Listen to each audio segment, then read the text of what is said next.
નમસ્કાર વિદ્યાર્થી મિત્રો, હું અજય પરમાર આપનું હાર્દિક સ્વાગત કરું છું. મિત્રો, આજે આપણે ધોરણ 10 વિષય સામાજિક વિજ્ઞાનમાં ચેપ્ટર નંબર 10 ભારતનું જે કૃષિ છે એ કૃષિ વિશેની વાત કરીશું. મિત્રો, આપણે ગયા વિડીયોમાં જે કૃષિની જે શું હતી તો કૃષિના જે પ્રકારો હતા એને વિશેની વાત કરી હતી કે જે જીવન નિર્વાહ માટેની કૃષિ છે અથવા તો સઘન ખેતી છે, બાગાયતી ખેતી છે, સ્થળાંતરિત ખેતી છે, તો એના વિશેની વાત આપણે ગયા વિડીયોમાં કરી હતી. આજે આપણે જે કૃષિ પદ્ધતિઓ છે અને જે ભારતની કૃષિ પેદાશો છે એના વિશેની વાત કરીશું. થોડી વાર જોઈ લે તો કૃષિ પદ્ધતિ એટલે કે જે સજીવ દ્વારા ખેતી કરવામાં આવે છે કે જેમાં કીટકોનો ઉપયોગ કરવામાં આવે છે વગેરે વગેરે. ત્યારબાદ ટકાઉ ખેતી એટલે કે લાંબા સમય સુધી ફળદ્રુપતા જળવાઈ રહે એ પ્રમાણેની ખેતી કરવામાં આવે છે. તો એવી જે કૃષિ પદ્ધતિઓ છે, કૃષિ પદ્ધતિ અને જે કૃષિ પેદાશો છે કે જેની અંદર ધાન્ય પાક આવી જશે. શું આવી જશે? ધાન્ય પાકો જેવા કે ઘઉં, જુવાર, બાજરી, ડાંગર.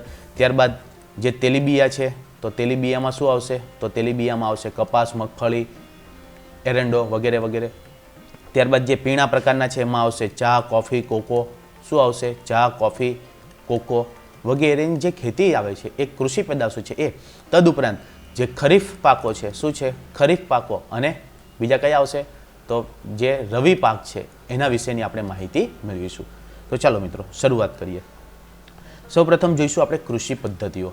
તો ભારતમાં સજીવ ખેતી, ટકાઉ એટલે કે પોષણક્ષમ ખેતી અને મિશ્ર ખેતી વગેરે વિવિધ ખેત પદ્ધતિઓ પ્રચલિત છે. સજીવ ખેતી છે કઈ કઈ છે? તો સજીવ ખેતી છે. ત્યારબાદ ટકાઉ એટલે કે પોષણક્ષમ ખેતી અને મિશ્ર ખેતી. આ ત્રણ પદ્ધતિઓ એ ભારતની કૃષિ પદ્ધતિઓ તરીકે ઓળખવામાં આવે છે. જેમાં સજીવ ખેતી એટલે શું? તો આપણે જોઈએ સૌપ્રથમ સજીવ ખેતી.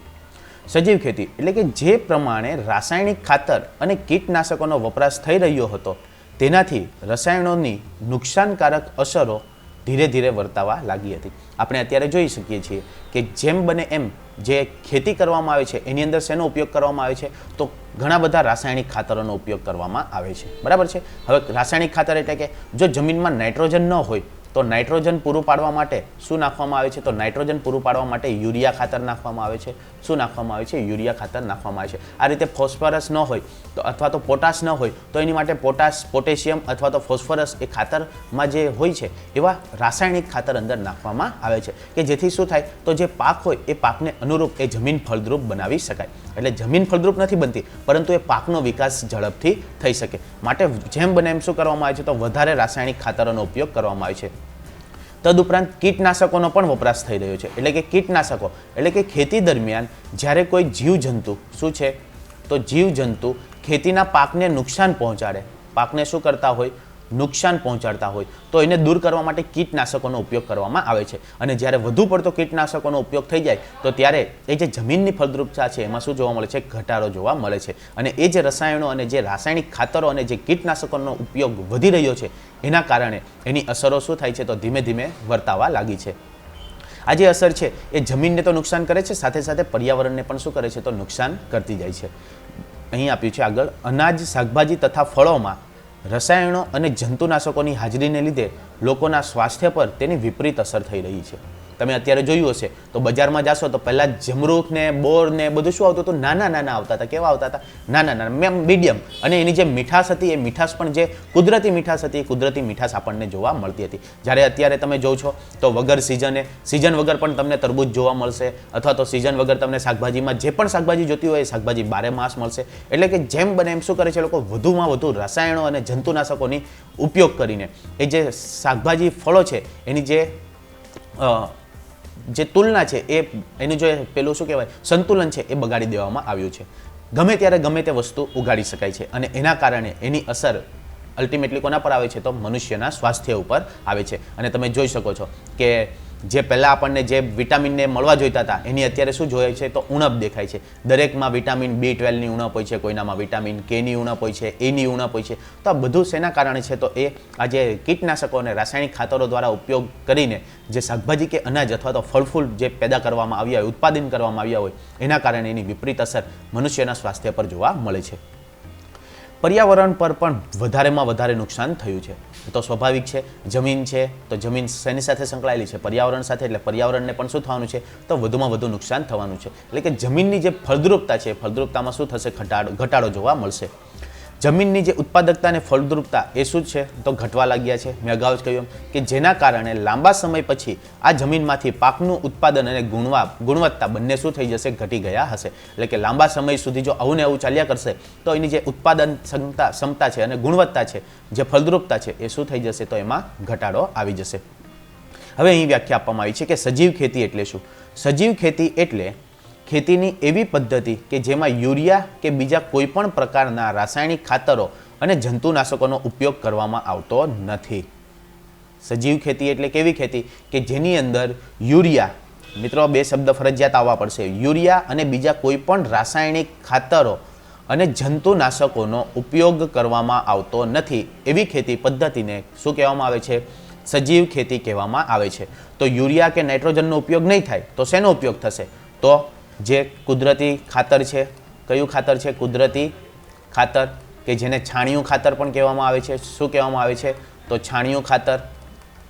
ત્યારબાદ જે કમ્પોસ્ટ ખાતર છે અથવા તો અળસિયાનું ખાતર છે, તો આવા ખાતરનો ઉપયોગ કરીને એમાં શું કરવામાં આવે છે, એનો ઉપયોગ કરવામાં આવે છે. અને સજીવ ખેતીને બીજું શું કહેવામાં આવે છે, તો સજીવ ખેતીને બીજું નામ આપવામાં આવે છે જૈવિક ખેતી. શું નામ છે, તો સજીવ ખેતીનું બીજું નામ છે જૈવિક ખેતી. તો એમાં યુરિયા અને બીજા અન્ય પ્રકારના રાસાયણિક ખાતરો અને જંતુનાશકોનો ઉપયોગ કરવામાં આવતો નથી. તો એને શું કહેવામાં આવે છે, તો એને કહેવામાં આવે છે સજીવ ખેતી. એને શું કહેવામાં આવે છે, તો એને કહેવામાં આવે છે સજીવ ખેતી. ક્લિયર મિત્રો?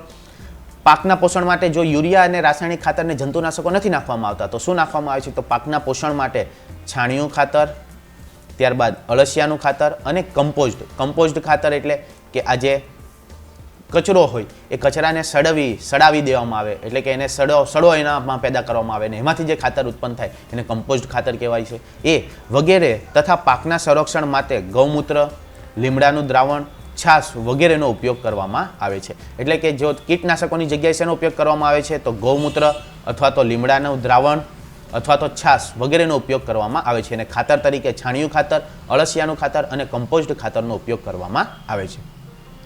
સજીવ ખેતી કે જેને જૈવિક ખેતી પણ કહેવામાં આવે છે, એની પેદાશો પોષણયુક્ત હોય છે. આપણે અત્યારે સાંભળીએ છીએ કે નેચરલ ફાર્મિંગ અથવા તો તમે ઓર્ગેનિક ફાર્મિંગ સાંભળ્યું હશે, પણ ઓર્ગેનિક ફાર્મિંગમાં પણ શું કરવામાં આવે છે, તો ખાતરોનો ઉપયોગ કરવામાં આવે છે, કીટનાશકોનો ઉપયોગ કરવામાં આવે છે. જ્યારે જે નેચરલ ફાર્મિંગ એટલે કે નેચરલ ખેતી દ્વારામાંથી જે ઉત્પન્ન કરવામાં આવ્યું એ કેવું હોય છે, તો એ સજીવ ખેતી, કે સજીવ જે જીવંત જંતુઓ છે એના દ્વારા જ એને ખાતર પૂરું પાડવામાં આવે છે. એટલે કે એ પેદાશો કેવી હોય છે, તો પોષણયુક્ત હોય છે. કેવી હોય છે, પોષણયુક્ત હોય છે. એમાં કુદરતી સ્વાદ, મીઠાશ અને સોડમ હોય છે. મેં તમને અગાઉ જ કહ્યું એમ કે અત્યારે જે ફળ ફૂલ આપણે જોઈએ છે તો એની અંદર કુદરતી સ્વાદ, મીઠાશ અને સોડમ નથી હોતી. જ્યારે આજે જૈવિક ખેતી દ્વારા અથવા તો સજીવ ખેતી દ્વારા જે પણ ઉત્પાદન થયું હોય તો એ પેદાશો હોય એમાં સ્વાદ, મીઠાશ અને જે સોડમ છે એ કુદરતી જોવા મળે છે. તેમાં વધુ ખનિજ, વિટામિન અને જીવનશક્તિ આપતા તત્વો હોય છે. એટલે કે જે સજીવ ખેતી દ્વારા ઉત્પન્ન કરવામાં એમાં વધુ ખનિજ હોય છે, વિટામિન પણ વધુ માત્રામાં હોય છે અને જીવનશક્તિ આપતા તત્વો પણ વધારે હોય છે. જૈવિક ખેત પેદાશોની અત્યારે ખૂબ જ માંગ છે, એટલે ખેડૂતને વળતર પણ સારું મળે છે. અત્યારે આપણે જોઈએ છીએ તો મોટે ભાગે લોકો ઓર્ગેનિક વસ્તુ તરફ આગળ વધે છે અથવા તો જે નેચરલ વસ્તુ છે એના તરફ આગળ વધે છે. અત્યારે આપણે પણ એવો આગ્રહ રાખીએ છીએ કે કોઈ વાડીમાંથી જો શાકભાજી આવતું હોય તો એ ખરીદવું વધારે હિતાવહ છે, કે બજારમાં મળે એના કરતાં કોઈ વાડીવાળો જો વ્યક્તિ વેચવા આવતો હોય તો એની પાસેથી આપણે ખરીદવાનું વધારે પસંદ કરીશું. ત્યારબાદ જોઈશું આપણે ટકાઉ ખેતી. ત્યારબાદ શું છે, ટકાઉ ખેતી. ટકાઉ ખેતી એટલે કે એની ફળદ્રુપતા શું રહે, લાંબો સમય સુધી જળવાઈ રહે ફળદ્રુપતા. એ માટે શું કરવામાં આવે, તો પાકની ફેરબદલી કરવામાં આવે, પોષણયુક્ત રાસાયણિક ખાતરો પૂરા પાડવામાં આવે, જરૂરી જે કીટનાશકો હોય એનો ઉપયોગ કરવામાં આવે અને વિશેષ પ્રકારની શું કરવામાં આવે છે, કાળજી લેવામાં આવે, તો એને ટકાઉ ખેતી કહેવામાં આવે છે. તો જોઈશું આપણે તો આ જે ખેતી છે એ ખેતીમાં જમીનની ફળદ્રુપતા લાંબો સમય સુધી જળવાઈ રહે તે માટે પાકની ફેરબદલી, પોષણ માટે રાસાયણિક ખાતરોનો જરૂરિયાત પૂરતો જ ઉપયોગ, કીટક અને નીંદણ નિયંત્રણ માટે જંતુનાશકોને બદલે જૈવિક નિયંત્રક, જળ સંરક્ષણ વગેરે વિશેની વિશેષ કાળજી લેવામાં આવે એને શું કહેવામાં આવે છે, ટકાઉ ખેતી. એટલે કે ટકાઉ ખેતી એટલે શું યાદ રાખવાનું છે તમારે, તો એની જે ફળદ્રુપતા છે શું છે, જે ફળદ્રુપતા છે એ ફળદ્રુપતા લાંબો સમય સુધી શું કરવાની છે, ટકાવી રાખવાની છે. શું કરવાની છે, તો લાંબો સમય સુધી ટકાવી રાખવાની છે. અને લાંબો સમય સુધી ટકાવી રાખવા માટે શું કરવામાં આવશે, તો એના કારણો છે કે પાકની ફેરબદલી કરવી, બરાબર છે. ત્યારબાદ પોષણ માટે રાસાયણિક ખાતરોનો જરૂરિયાત પૂરતો જ ઉપયોગ કરવો, કીટક અને નીંદણ નિયંત્રણ માટે જંતુનાશકોને બદલે જૈવિક નિયંત્રકો અથવા તો જળ સંરક્ષણ વગેરેની વિશેષ કાળજી લેવામાં આવે છે કે જે ટકાઉ ખેતી તરીકે ઓળખવામાં આવે છે. અહીંથી તમને ક્વેશ્ચન પૂછાય 2 માર્ક્સનો કે જમીનની ફળદ્રુપતા જાળવાય એ માટે શું કરવામાં આવે છે? તો શું કરવામાં આવે છે? તો પાકની ફેરબદલી કરવામાં આવે છે, જરૂરિયાત પૂરતો જ રાસાયણિક ખાતરનો ઉપયોગ કરવામાં આવે છે, કીટક અને નીંદણના નિયંત્રણ માટે જંતુનાશકોને બદલે જૈવિક નિયંત્રકો અને જળ સંરક્ષણ કરવામાં આવે છે કે જેથી ફળદ્રુપતા જે જમીનની છે લાંબો સમય સુધી શું રહે? તો ટકી રહે. ત્યારબાદ જોઈશું આપણે મિશ્ર ખેતી. મિશ્ર ખેતી એટલે કે એક સાથે 2 કે 2 થી વધારે પાકો લેવામાં આવે એને શું કહેવામાં આવે? મિશ્ર ખેતી. તદુપરાંત એની સાથે સાથે અન્ય પણ કોઈક જે વ્યવસાય હોય એ વ્યવસાય શું કરવામાં આવે? તો એનો ઉછેર કરવામાં આવે તો એને મિશ્ર ખેતી કહેવામાં આવશે. એટલે કે ખેતીની સાથે સાથે પશુપાલન, મરઘા બતકા ઉછેર, મધમાખી અને મત્સ્ય ઉછેર જેવી પ્રવૃત્તિ કરવામાં આવે એને શું કહેવામાં આવે છે? મિશ્ર ખેતી. એટલે કે ખેતરમાં પાક તો ઉગાડવામાં આવે છે, સાથે સાથે શું કરવામાં આવે છે? તો સાથે સાથે પશુપાલન છે, ત્યારબાદ મરઘા બતકા ઉછેર કેન્દ્ર છે, અથવા તો મધમાખી કેન્દ્ર છે, અથવા તો મત્સ્ય ઉછેર કેન્દ્ર છે, તો એ પ્રકારની પણ પ્રવૃત્તિ કરવામાં આવે તો એને શું કહેવામાં આવે છે? તો એને મિશ્ર ખેતી કહેવામાં આવે છે. ત્યારબાદ જોઈશું આપણે ભારતની કૃષિ પેદાશો. તો ભારતની જે કૃષિ પેદાશો છે એને 3 ભાગમાં વહેંચવામાં આવે છે. કેટલા ભાગમાં? 3 ભાગમાં. એક છે ખરીફ પાક, એક છે રવિ પાક અને એક છે જાયદ પાક. એક શું છે? ખરીફ પાક, એક છે રવિ પાક અને એક છે જાયદ પાકો. તો એના વિશેની આપણે માહિતી મેળવીશું. ઓકે, હવે તમને અહીં મળી જ ગયું છે. તો ખરીફ પાક, તો ખરીફ પાક ક્યારે લેવામાં આવશે? તો એને ચોમાસુ પાક પણ કહેવામાં આવે છે. શું કહેવામાં આવે છે? ચોમાસુ પાક. હવે અહીં આપણે તફાવતના સ્વરૂપમાં સમજીશું એટલે આપણને સરળતાથી યાદ રહી જશે કયા સ્વરૂપમાં? તફાવતના સ્વરૂપમાં. ત્યારબાદ રવિ પાક છે તો એને કયો પાક કહેવાશે? શિયાળુ પાક. અને જે જાયદ પાક છે એને શું કહેવાશે? તો એને કહેવાશે ઉનાળુ પાક. ઓકે, એટલે તમને પૂછાય કે ખરીફ પાક નીચેનામાંથી કયા પાકો છે અને ઓપ્શન આપ્યો ચોમાસું, શિયાળુ, ઉનાળુ અને પાછા ફરતા મોસમી પવનની ઋતુ. ખબર છે ને કેટલી ઋતુ છે? તો ભારતમાં 4 ઋતુઓ આમ ગણવામાં આવે છે. એક શિયાળો, ઉનાળો, ચોમાસું અને પાછા ફરતા મોસમી પવનોની ઋતુ. બરાબર છે, પરંતુ આપણે 3 જ યાદ રાખીએ છીએ કે ચોમાસું, શિયાળુ અને ઉનાળુ, અથવા તો શિયાળો, ઉનાળો અને ચોમાસું. બરાબર. તો જે ખરીફ પાક છે એ ખરીફ પાક ક્યારે લેવામાં આવે છે? તો ચોમાસામાં, એટલે કે એને ચોમાસુ પાક પણ કહેવામાં આવે છે. રવિ પાક તો એ શિયાળામાં લેવામાં આવે છે માટે એને શિયાળુ પાક.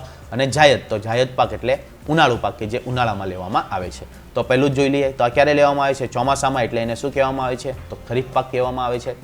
આ શિયાળામાં લેવામાં આવે છે એટલે એને રવિ પાક કહેવામાં આવે છે. અને ઉનાળામાં લેવામાં આવતા પાકને શું કહેવામાં આવે છે? જાયદ પાક કહેવામાં આવે છે. હવે એનો સમયગાળો યાદ રાખવાનો છે. શું યાદ રાખવાનું છે? સમયગાળો. તો ચોમાસું છે તો ચોમાસું ક્યારથી શરૂ થાય? તો ઓલમોસ્ટ જૂન જુલાઈથી શરૂ થઈ જાય. ક્યારે શરૂ થઈ જાય? જૂન જુલાઈથી. અને ક્યાં સુધી હોય? તો દિવાળી સુધી. તો દિવાળી આપણી ક્યારે આવે? October, November. એટલે કે એ પાકનો જે સમય છે ક્યાંથી હોય? તો જૂન જુલાઈથી ઓક્ટોબર, નવેમ્બર સુધીનો હોય. ક્યાં સુધીનો હોય? જૂન જુલાઈથી ઓક્ટોબર, નવેમ્બર સુધીનો હોય. અને ઓક્ટોબર, નવેમ્બર પછી શું શરૂ થઈ જાય? તો શિયાળો શરૂ થઈ જાય. એટલે કે શિયાળુ પાકનો સમયગાળો શું હશે? તો ઓક્ટોબર, નવેમ્બરથી માર્ચ, એપ્રિલ સુધી.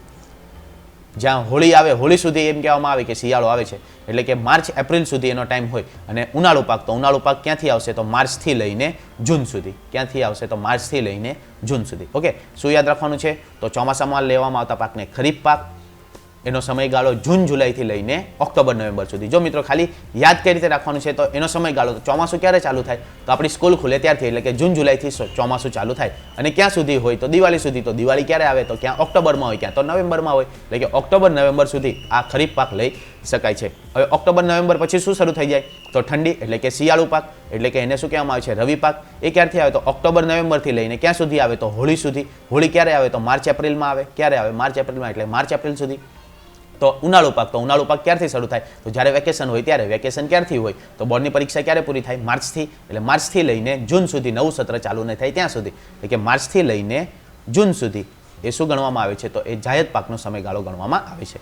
હવે ચોમાસામાં કયા પાકો લેવામાં આવશે કે જેમાં પાણીની જરૂરિયાત વધારે હશે? કેવા પાકો કે જેમાં પાણીની જરૂરિયાત વધારે હશે? દાખલા તરીકે તો ડાંગર, મકાઈ, જુવાર, બાજરી, કપાસ, તલ, મગફળી, મઠમગ વગેરે કેવા પાકો છે? તો વગેરે ખરીફ પાકો છે. વગેરે કેવા પાકો છે? તો વગેરે ખરીફ પાકો છે. જ્યારે શિયાળુ પાકમાં તો ઘઉં, ચણા, જવ, સરસવ, રાયડો અને અળસી એ વગેરે જે પાકો છે એને શું ગણવામાં આવે છે? રવિ પાકો ગણવામાં આવે છે. અને ઉનાળુ પાક, તો ઉનાળા પાકમાં તો ડાંગર, મકાઈ, મગફળી, તલ, બાજરી તથા તરબૂચ, કાકડી અને શક્કરટેટી. આ 3 ખાસ યાદ રાખવાના છે. તરબૂચ, કાકડી અને શક્કરટેટી કે જેને જાયદ પાક ગણવામાં આવે છે. જેને શું ગણવામાં આવે છે? જાયદ પાક ગણવામાં આવે છે. તો આ રીતે આ જે 3 પ્રકાર છે એ 3 પ્રકાર આ રીતે આવે છે: ખરીફ પાક, રવિ પાક અને જાયદ પાક. એનો સમયગાળો યાદ રાખવાનો છે અને ક્યારે લેવામાં આવે છે એ ખાસ યાદ રાખવાનું છે.